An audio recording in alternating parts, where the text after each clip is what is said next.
கர்த்தருடைய பரிசுத்த நாமத்திற்கு மகிமை உண்டாவதாக. இந்த காலை வேளையிலே கர்த்தர் நம்மை ஒன்று கூட்டி சேர்த்த ஒரு கிருபைக்காக கர்த்தரை நாம் ஸ்தோத்திரிப்போம். ஹல்லேலூயா. Thank you Jesus. நன்றி நன்றி நன்றி அப்பா, உம்மை துதிக்கிறோம் துதிக்கிறோம் துதிக்கிறோம். நீ நல்லவர், வல்லவர், போதுமானவர், உயர்ந்தவர், பெரியவர் அப்பா. ஸ்தோத்திரம் ஸ்தோத்திரம் ஸ்தோத்திரம்.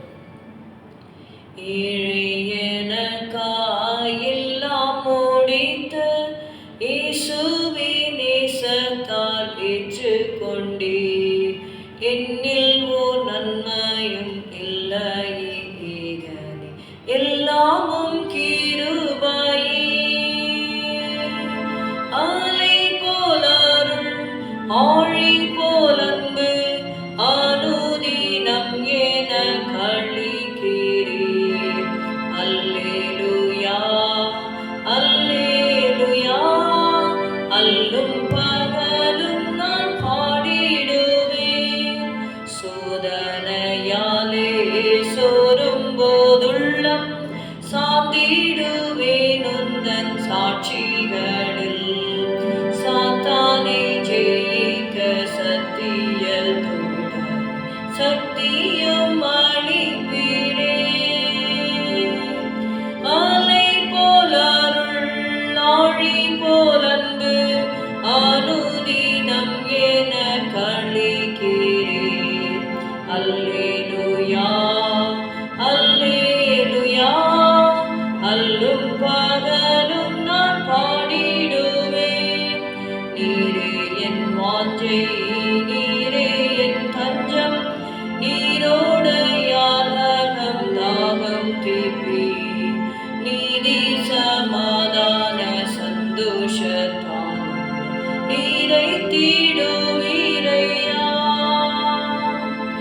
அலை போல் அருள், ஆழி போல் அன்பு, அனுதினம் எனக் அளிக்கிறீர். அல்லேலூயா அல்லேலூயா. அல்லும் பகலும் நான் பாடிடுவேன்.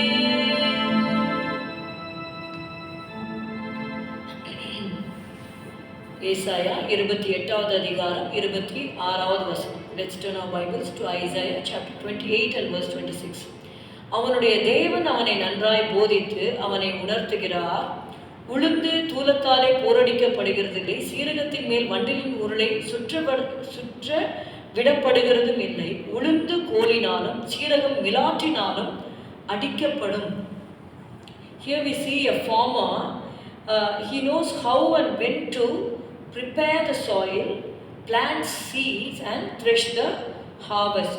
So God applies wisdom and discretion in how he works with his people, how to handle each crop properly.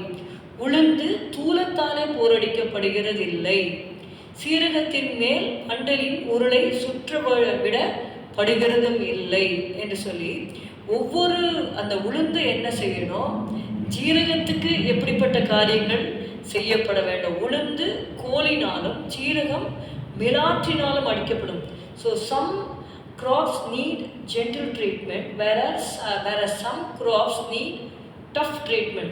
So the word discretion refers to careful and skillful judgment. இங்கே பார்க்குறோம், அவனுடைய தேவன் அவனை நன்றாய் போதித்து அவனை உணர்த்துகிறார். So the farmer's wisdom is a gift from God. Even in the most ordinary areas of life, such as farming, God is a true source of skill and success. See, he is able to teach the farmer how he must handle the crops. So ஒரு விவசாயிக்கு கர்த்தர் வந்து இந்த காரியங்கள் இதை செய்ய வேண்டும் என்று சொல்லி அவங்கள டீச் பண்ணும்பொழுது, நீங்கள் பார்த்தீங்கன்னா ஆதாம் ஏவாள் கிட்டக்க ஆண்டவர் முதல்ல கொடுத்த ஜாபே விவசாயம்தான். நீங்கள் போய் தோட்டத்தை பண்படுத்துங்க, அதை வந்து அதில் வந்து ஃப்ரூட் ட்ரீஸ் எல்லாம் வந்து வைக்கும்படியாக வைத்து அதை வந்து அதன் மூலமாக அவங்க வந்து தன்னுடைய ஜீவியத்தை நடத்தும்படியாக தான் முதலாக தேவன் அதை இது பண்ணுறார். அதுக்கப்புறம் போக போக மற்ற ஸ்கில்ஃபுல் அந்த ஆர்ச்சரி வந்தது. அதுக்கப்புறம் இரும்பு வைத்து வேலை செய்தாங்க, பொண்ணு வெள்ளி எல்லாம் வைத்து வேலை செய்கிறத பின் நாட்களில் நம்ம பார்க்கிறோம். அதனால் எனிதிங், அதாவது இந்த விஷயத்தெல்லாம் போய் நான் ஆண்டவர்கிட்ட கேட்கலாமா அப்படின்னு சொல்லி நம்ம நினைக்காதபடிக்கு, either it is a small thing or a big thing, God knows. அதாவது சிலருக்கு வந்து சாதாரணமாக சொல்லி இதை செய்யுங்க அப்படின்னு சொன்னாலே செஞ்சுருவாங்க. சிலர்லாம் என்ன பண்ணோம், அடி வாங்கினா தான் அவங்க போய் அதை செய்வாங்க. சில பிள்ளைகளை நான் சொல்கிறேன். ஸோ அது பெற்றோருக்கு தெரியும் யார் யாரை எப்படி டீல் பண்ணுறது அப்படின்னு சொல்லி. அதே மாதிரி நம்முடைய ஆண்டவர் நம்முடைய தகப்பனாக இருக்கிறாரு. So he knows how to deal with his children. அதனால தான் ஆண்டவர் வந்து அடித்தாலும் அவர் சொல்கிறாரு, உலக பிரகாரமாக இருக்கிற தகப்பன்மார்கள் உங்களுக்கு வந்து சிக்ஷிக்கும் பொழுது நீங்கள் அவங்களுக்கு அடங்கி நடக்கலையா, அப்போ ஆவிகளின் பிதாவுக்கு நீங்கள் எவ்வளவு அதிகமாக நீங்கள் வந்து அடங்கி நடக்க வேண்டும் என்று சொல்லி நம்ம எபிரேயரில் நம்ம வாசிக்கிறோம். சரி, how much more you should. அதாவது 12:6 நம்ம வாசிக்கிறோம், கர்த்தர் எவரிடத்தில் அன்பு கூறுகிறாரோ அவனை அவர் சிட்சித்து தாம் சேர்த்து கொள்கிற எந்த மகனையும் தண்டிக்கிறார் என்று பிள்ளைகளுக்கு சொல்லுகிறது போல உங்களுக்கு சொல்லியிருக்கிற புத்திமதியை மறந்தீர்கள். நீங்கள் சிட்சியை சகிக்கிறவர்களாயிருந்தால் தேவன் உங்களை புத்திரராக எண்ணி நடத்துகிறார். தகப்பன் சிட்சியாத புத்திரன் உண்டோ? எல்லாருக்கும் கிடைக்கிற சிட்சை என்று சொல்லி பார்க்கிறோம்.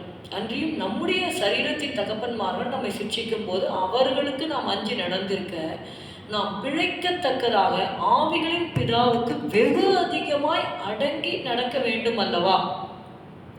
இங்க பார்க்கிறோம், இவரோ தம்முடைய பரிசுத்தத்துக்கு நாம் பங்குள்ளவர்களாகும் பொருட்டு நம்முடைய பிரயோஜனத்துக்காகவே நம்மை சிட்சிக்கிறார். So God knows how to deal with us. So அந்த நேரத்தில் ஆண்டவருடைய சிட்சைகள் நம்மக்கிட்ட வரும்பொழுது ஆண்டவர் அவருக்கு தெரியும் நம்ம எப்படி நடத்துகிறோம். அப்படிப்பட்ட காலங்கள் அதனால தான் எழுதப்பட்டிருக்கிறது, எந்த சிட்சையும் தற்காலத்தில் சந்தோஷமாய் காணாமல் துக்கமாய் காணும்.